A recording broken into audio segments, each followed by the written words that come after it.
প্রিয় শিক্ষার্থী, আশা করি তোমরা ভালো আছো। আজকের ক্লাসে আমরা যে টপিকসটি নিয়ে আলোচনা করব সেটি হচ্ছে শিখন অভিজ্ঞতা 1 এর সেশন 4 তথ্যের সমন্বয় টপিকসটি নিয়ে। তো চলো শুরু করা যাক। তথ্যের সমন্বয়, এখানে দেখো কি বলছে, স্প্রেডশিট ব্যবহার করে তথ্যের সমন্বয় করা যায়। এটি আমরা আগেও জেনেছি।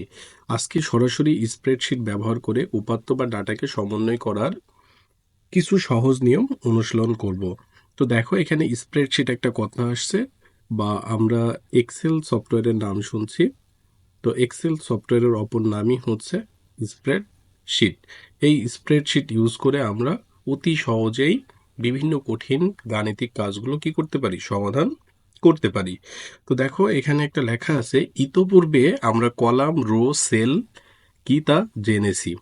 যদি না জেনে থাকি, চলো আমরা এখন রো, কলাম এবং সেল সম্পর্কে একটু জেনে নিই।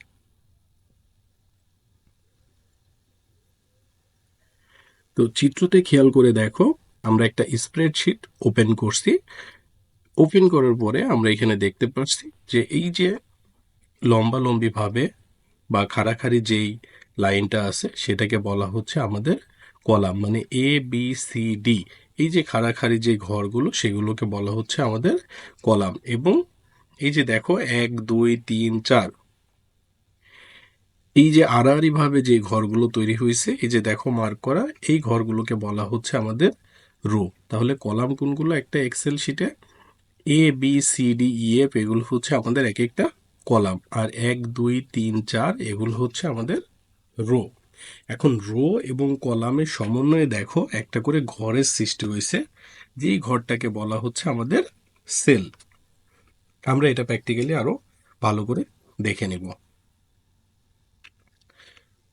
দেখো, এখন একটা টপিকস আসছে, যোগ, বিয়োগ, গুণ, ভাগ। আমরা এই যে স্প্রেডশিট বা এক্সেল সফটওয়্যার দিয়ে অতি সহজেই অনেকগুলো ডেটাকে একসাথে যোগ, বিয়োগ, গুণ, ভাগ অতি সহজেই করতে পারবো।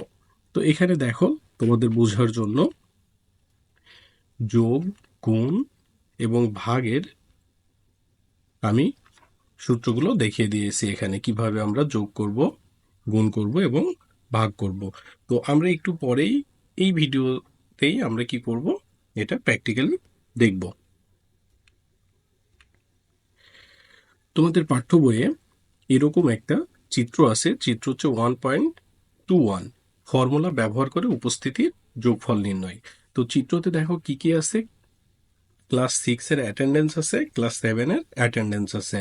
এবং ক্লাস 6 এবং 7 এর অ্যাটেন্ডেন্স কিভাবে যোগ করব, কিভাবে গুণ করব, এই বিষয়গুলো নিয়ে আলোচনা করা আছে।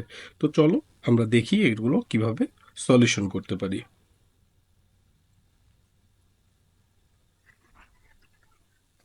বলছে নিচের কাজগুলো কম্পিউটারে করি, যা করলাম তার নিচে লিখি। এটা তোমাদের পাঠ্য বইয়ে আছে এবং এটার সমাধান তোমাকে করতে হবে। তো আমি এখানেই দেখিয়ে দিচ্ছি তোমাদেরকে। দেখো, বলছে স্টুডেন্ট 1 এর ষষ্ঠ শ্রেণী থেকে সপ্তম শ্রেণীর উপস্থিতির পার্থক্য বের করতে বলছে। যেটার পার্থক্য এখানে বইয়ে যেটা আছে সেটার পার্থক্য আসছে হচ্ছে 2। আমরা একটু পরেই প্র্যাকটিক্যালি দেখব যে কিভাবে এই পার্থক্যটা আমরা নির্ণয় করতে পারি। আবার বলছে দেখো, ষষ্ঠ শ্রেণীর স্টুডেন্ট 1 এর উপস্থিতির সাথে সপ্তম শ্রেণীর স্টুডেন্ট 10 এর উপস্থিতির গুণ করতে হবে। মানে ষষ্ঠ শ্রেণীর যে স্টুডেন্ট আছে 1 রোল, তার সাথে কি করতে হবে, সপ্তম শ্রেণীর যে 10 রোল আছে তার উপস্থিতির দুইটাকে গুণ করতে হবে। তো আমরা কিভাবে গুণ করব আমরা প্র্যাকটিক্যালি দেখে নিব। এখানে আমি দেখো আগেই করে রাখছি, তো আমরা এটা প্র্যাকটিক্যালি দেখব। একটা প্রবলেম আছে যে ষষ্ঠ শ্রেণীর স্টুডেন্ট 9 এর উপস্থিতিকে 10 দিয়ে ভাগ করলে ফলাফল হবে 10, এ ধরনের একটা প্রবলেম দিয়ে দিছে। তো আমরা এটাও প্র্যাকটিক্যালি করব। এখানে দেখো আমি অ্যান্সারটা দিয়ে দিছি কিভাবে আমরা এটা ভাগ করব। তো চলো আমরা প্র্যাকটিক্যালি শুরু করি। তো আমি দেখো এখানে একটা এই যে এক্সেল শিট ওপেন করে কি করছে, এখানে আমি একটু রেডি করে রাখছি তোমাদেরকে ভিডিওতে স্বল্প সময় দেখানোর জন্য। তো এখানে দেখো কি করছি, ক্লাস 6, এখানে অ্যাটেন্ডেন্স, এখানে 7 অ্যাটেন্ডেন্স এবং এখানে রেজাল্টটা আমি দেখানোর জন্য এই ঘরটা রেডি করে রাখছি। তার আগেই বলছিলাম যে রো এবং কলামটা আমি এখানে তোমাদেরকে দেখাই দেবো। দেখো এই যে এ ঘরটা হচ্ছে আমাদের এক একটা হচ্ছে কলাম, এবং এই যে দুইয়ের উপরে ক্লিক করলে যে যে আড়াআড়ি ভাবে যেই ঘরটা সিলেক্ট হচ্ছে সেটাকে বলা হচ্ছে আমাদের রো। দেখো রো এবং কলামের সমন্বয়ে প্রত্যেকটা কি হয়েছে, একটা করে ঘরের সৃষ্টি হয়েছে না? এই ঘরগুলোকে বলা হচ্ছে, এক একটা ঘরকেই বলা হয় সেল। তো আমাদের প্রথম কাজ ছিল দেখো যে স্টুডেন্ট সিক্সের স্টুডেন্ট স্টুডেন্ট ওয়ান এবং ক্লাস সেভেন স্টুডেন্ট ওয়ান এর মধ্যে অ্যাটেন্ডেন্সের পার্থক্য বের করতে হবে। তো পার্থক্য বের করার জন্য আমরা কি করব, বিয়োগ করব। তো প্রথমেই এক্সেল শিটের নিয়ম হচ্ছে প্রথমেই সূত্রের আগে ইকুয়াল চিহ্ন দিব। ইকুয়াল চিহ্ন দেওয়ার পরে আমরা দেখো বিয়োগ করব এই যে ক্লাস সিক্সের স্টুডেন্ট ওয়ানের এই যে অ্যাটেন্ডেন্সটা এখানে কত আছে, যে 125 আছে। এটা কত নম্বর সেলে আছে আমরা কিভাবে দেখব, দেখো এটা বি নম্বর কলামে, এই যে বি নম্বর কলামের 2 নম্বর ঘরে আছে। দেখো 2 নম্বর রোতে আছে। তাহলে এই সেলের নামটা হচ্ছে কি আমাদের, অবশ্যই B2। দেখো আমি সিলেক্ট করার সাথে সাথে এখানে কি আসছে, B2 চলে আসছে।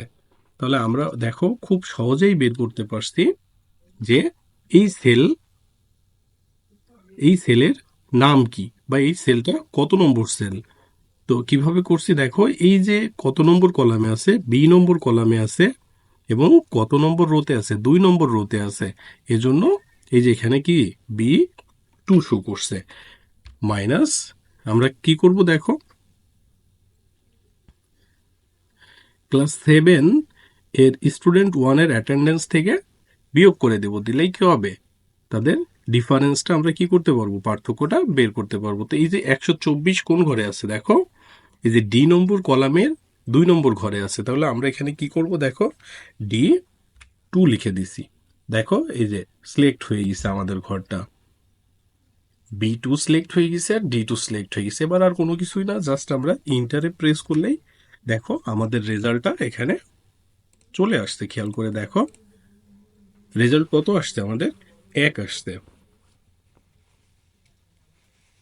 অতি সহজেই কি হয়ে গেল দেখো, আমাদের বিয়োগ হয়ে গেছে। 125 থেকে 124 বিয়োগ করলে কত হচ্ছে, 1 হচ্ছে। এখন এখানে যদি আমরা মানটা চেঞ্জ করি, ধরো এখানে দিলাম 98 আর এখানে দিলাম 50। দেখো তারপরেও কি হয়ে যাচ্ছে, আমাদের অটো এখন ক্যালকুলেশন হয়ে যাচ্ছে। আমাদের আর বারবার সূত্র লেখার প্রয়োজন হচ্ছে না, জাস্ট ভ্যালু চেঞ্জ করে দিচ্ছি আমরা।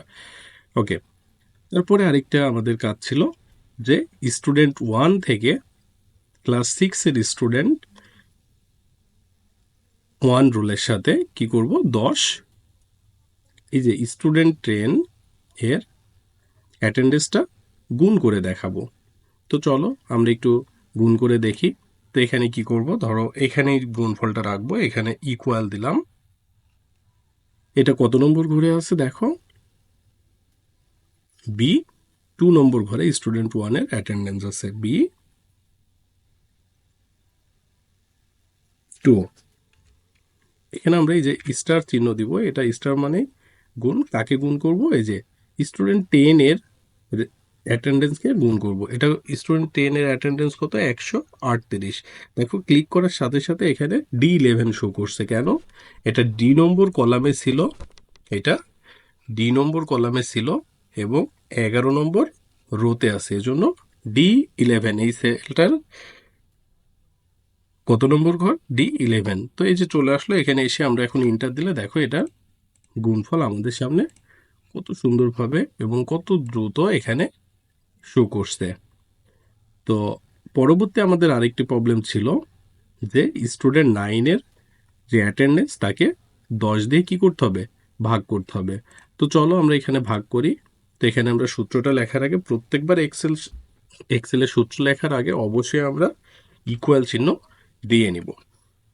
তো এই যে স্টুডেন্ট 9 এর অ্যাটেন্ডেন্স আছে কত, 123। এটা কত নম্বর ঘরে আছে দেখো, বি নম্বর কলামের 3 নম্বর, এটি কি রো। তাহলে হচ্ছে B10 ভাগ করব কত দিয়ে, বলছে যে 10 দিয়ে ভাগ করতে বলছে, তার রেজাল্টকে 10 দিয়ে ভাগ করতে বলছে। আমি ভাগ দিলাম, এবারে ইকুয়াল দিলে দেখো কত দ্রুত আমাদের সামনে রেজাল্টটা কি করছে, ভাগ করে সামনে নিয়ে আসছে।